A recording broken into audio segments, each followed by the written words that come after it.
Ouais l'équipe, salut à tous, j'espère que vous allez bien en ce jeudi, en ce lendemain de match. S'est déroulé hier la 6e et dernière journée des phases de poule de la Ligue des Champions. Un match qui opposait la Juve au Paris Saint-Germain. Un match où il y avait un enjeu capital pour nos Parisiens, mais aussi pour les Turinois. Et de l'autre côté, il y avait ce match entre le Benfica et Haïfa. Alors, je ne sais pas le match où il s'est déroulé, si c'est à domicile pour Benfica ou bien à domicile pour Haïfa. Bref, cela n'est qu'un détail. Mais dans ce match aussi, il y avait un enjeu pour le Benfica qui était de s'imposer pour prendre la première place. Puis pour Haïfa, d'essayer de s'imposer pour aller en Europa League. On connaît tous les résultats. Sur les deux matchs, ça s'est joué en fin de match. Benfica qui en a passé 6 au Maccabi qui prend la première place. Le Paris Saint-Germain qui s'impose hier dans la douleur et dans la difficulté 1-2 sur la pelouse de la Juve. C'est historique les amis, qu'un club français vienne s'imposer sur la pelouse de la Juve. Certes historique, le Paris Saint-Germain a su le faire, mais au final frérot, j'ai envie de te dire, c'est une victoire qui a un peu, en ce jeudi, un goût amer. Puisque malgré tout, malgré cette victoire, malgré les 3 points, finalement, frérot, on finit deuxième. On se retrouve deuxième et on va sûrement pêcher un gros poisson au tirage au sort dès lundi. On saura dès lundi qui seront nos adversaires en 8e de finale. Mais on va certainement pêcher un gros poisson. En soi, frérot, c'est pas grave. C'est pas la première fois qu'on finit deuxième des phases de poule. Ça nous est déjà arrivé dans le passé. Et quoi qu'il arrive, peu importe l'adversaire, faudra faire preuve de force. De force physique, de force mentale et de force défensive pour battre nos prochains adversaires et continuer ce parcours en Ligue des Champions. Donc revenons un peu sur le match d'hier. Alors oui, certes une victoire, certes les 3 points. On arrive un peu à se dépatouiller dans ce match avec Mbappé qui ouvre le score dès la 13e minute. Et pourtant pendant les 10 premières minutes, on avait une Juve qui n'a cessé de pousser. Une Juve... mais j'ai envie de te dire, les 10 premières minutes, mais aussi pendant quasiment tout le match. Une Juve vraiment, la Juve qui ont vraiment hier soir vraiment bougé nos joueurs. C'était incroyable, frérot. Incroyable. Alors, j'ai regardé les stats. Certes, au niveau de la possession, hier soir, on est au-dessus. 50, et de pas beaucoup. 53% de possession pour le Paris Saint-Germain contre 47% de possession pour la Juve durant les 90 minutes. Mais on a vraiment eu du mal. On s'est fait hier soir salement bouger. On a subi beaucoup trop d'occasions, une défense parisienne beaucoup trop sollicitée et une défense parisienne beaucoup trop fébrile.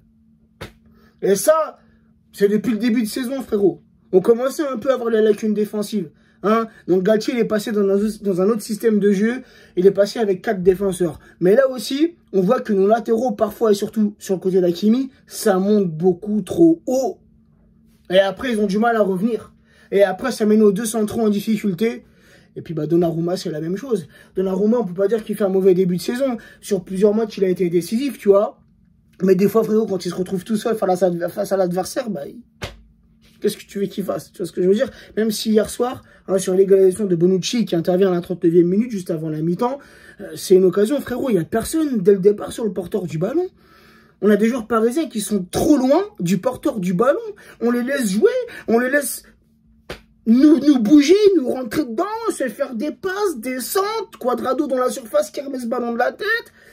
Tu vois, Donnarumma, il est trop court. Pourtant, il est grand, frérot, mais il est trop court, il anticipe trop tard. Tu vois, en même temps, Quadrado, il n'est pas marqué. Et t'as Bonucci, tu te demandes qu'est-ce qu'il fait là. C'est un défenseur central, le mec, il se retrouve numéro 9. Tu vois, pour venir mettre ce ballon au fond des filets. Non, au bout d'un moment, tu vois, même pourtant, Marquinhos, il a fait un pète de match, Marquinhos. Parce que franchement, frérot, je vais pas te mentir.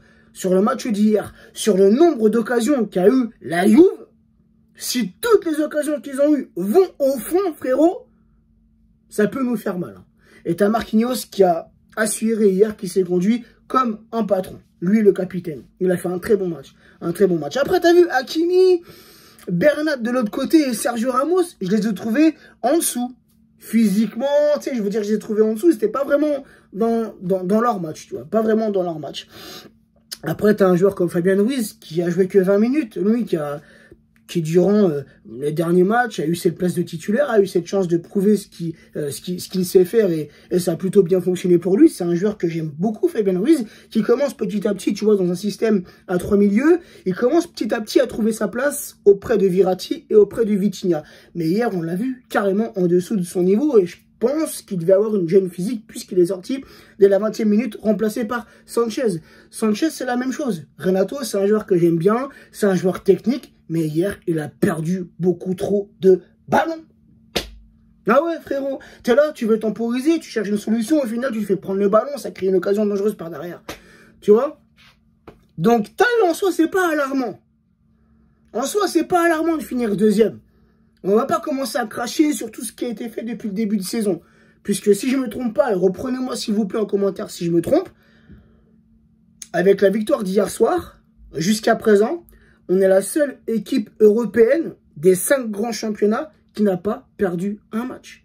Si j'ai bien compris ce qui s'est dit auprès des commentateurs hier soir. Donc reprenez-moi si je me trompe pas. Mais il me semble que c'est ça. Sur la Ligue 1 et sur la Ligue des Champions. Mais bon. C'est pourtant, tu remarques, frérot, le classement, c'est exactement la même chose. 4 victoires pour le Paris Saint-Germain, 4 victoires pour le Benfica, 2 matchs nuls pour Paris, 2 matchs nuls pour le Benfica, 0 défaite pour Paris, 0 défaite pour le Benfica, 14 points pour le Benfica, 14 points pour Paris. Et il y a eu quoi? Il y a eu 16 buts marqués pour Paris, 16 buts marqués pour Benfica, 7 buts encaissés pour Paris, 7 buts encaissés pour Benfica. C'est la même chose, c'est du copier-coller, c'est kiff-kiff, frérot, tu vois. Et on prend cette deuxième place. Donc, comme je le dis, en soi, c'est pas alarmant, tu vois. On va pas cracher sur Galtier, on va pas cracher sur nos joueurs. Puisque franchement, depuis que Galtier est arrivé, jusqu'à maintenant, frérot, c'est toujours 0 défaite au compteur. Tu vois, donc on fait un bon début de saison. Offensivement, il y a des bonnes choses. Même dans la construction du jeu, il y a des bonnes choses. Collectivement, on sent que le groupe vit bien. On sent que ça fonctionne bien. On a un très bon Neymar. On a un Messi qu'on retrouve en pleine forme. On a un Mbappé en pleine bourre. Un 7 buts en 6 matchs de Ligue des Champions. Donc, ça fonctionne bien. On a plutôt un bon milieu qui commence à prendre forme avec Vitinha, Verratti en sentinelle, Fabien Ruiz à droite. Tu vois, il y a des bonnes choses. Il y a des signes qui montrent qu'il y a un bon groupe. Ça vit bien, on le sent sur le terrain. On sent que nos joueurs, ça s'entend bien, ça veut aller jusqu'au bout, ça veut y aller tous ensemble. On le sent, collectivement, ça fonctionne mieux, avec un Mbappé beaucoup plus altruiste qu'il a été en début de saison. On l'a vu hier sur certaines phases offensives où, rappelez-vous l'action où Messi décale sur Mbappé, il est rentré dans la surface, il est sur la gauche pour nous, mais sur la droite pour l'équipe adverse de la Juve, et il remet ce ballon à Messi, et Messi qui frappe. Tu vois cette action-là, tu l'as en tête cette action-là? Et bah, en début de saison, je suis sûr que Mbappé il aurait cherché à marquer, à frapper, tu vois. Donc, on a un Mbappé qui commence à penser un peu plus collectif que à sa propre personne. Donc ça, c'est un bon signe, les amis. Mais défensivement, il y a beaucoup de choses à régler. On laisse beaucoup trop d'espace à l'adversaire. On permet à l'adversaire de se créer des occasions dangereuses et on peut se faire punir. Et hier soir, on s'est fait punir, frérot. Et hier soir, tu remportes ce match 0-2 ou tu mets un petit but de plus, t'es premier, frérot. T'es premier. Hein, mais il n'y a pas un match des phases de poule où on n'a pas encaissé un but. Alors certes, sur certains buts, c'est Donnarumma qui est carrément fautif. Mais sur d'autres buts, frérot, c'est soit Hakimi, Ramos, Marquis ou Bernat. Voilà. Enfin bref, t'as Mendes qui est rentré en seconde mi-temps, qui a remplacé Bernat. Mendes, je sais pas pourquoi il n'est pas mis titulaire en ce moment. Est-ce que c'est dû à son retour de blessure, que ça met un petit peu de temps, je ne sais pas. Mais en tout cas, un coaching gagnant hier soir, puisque Mendes a remplacé Bernat. Et Mendes vient doubler la mise à la 69e minute. Donc au niveau des stats, et on arrêtera là les amis, 15 tirs pour la Juve et seulement 7 tirs pour le Paris Saint-Germain. 15 tirs pour la Juve. Ils ont marqué qu'un seul but. Donc on a eu tout de même un bon Donnarumma décisif hier soir. 2 tirs cadrés pour la Juve, 5 tirs cadrés pour le Paris Saint-Germain. Comme j'ai dit tout à l'heure, 47% de possession pour la Juve, 53% de possession pour le Paris Saint-Germain. 559 passes pour la Juve, 639 passes pour le Paris Saint-Germain. 14 fautes côté Juventus pour 13 fautes côté Paris Saint-Germain. Il y a eu aussi 3 hors-jeu pour la Juve, 0 hors-jeu pour le Paris Saint-Germain. Donc voilà la team, je pense qu'il n'y a pas plus de choses à rajouter. On va attendre patiemment, tranquillement, le tirage au sort des huitièmes de finale qui aura lieu normalement lundi. Lundi, on va savoir l'adversaire qu'on aura pour les huitièmes de finale dès le mois de février. Il reste, je crois, 2 matchs de championnat, si je ne me trompe pas, avant la Coupe du Monde. Après, de toute façon, oui, comme je l'ai dit, on fait un bon début de saison. C'est plutôt encourageant ce qu'on voit. Avec, comme je l'ai dit, hein, un enchaînement de victoires et quelques matchs nuls et 0 défaite. Mais moi, ce qui m'intéresse, c'est l'après-Coupe du Monde.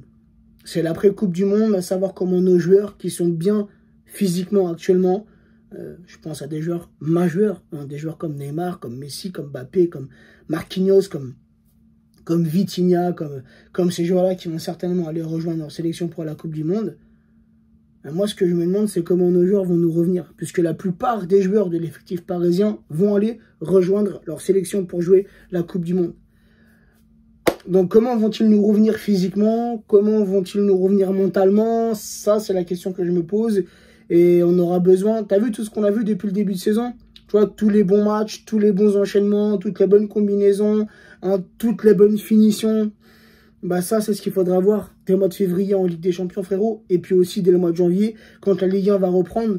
Puisque là, on a une large... Ouais, je n'ai pas envie de dire une très large longueur d'avance sur les poursuivants, sur les concurrents. Mais on a quand même quelques points d'avance. On se met à l'abri en Ligue 1. C'est plutôt pas mal ce qu'on voit en ce moment.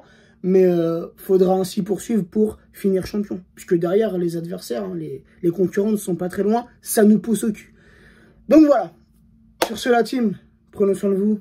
Prenez soin des vôtres. Et à très vite. Ciao la team.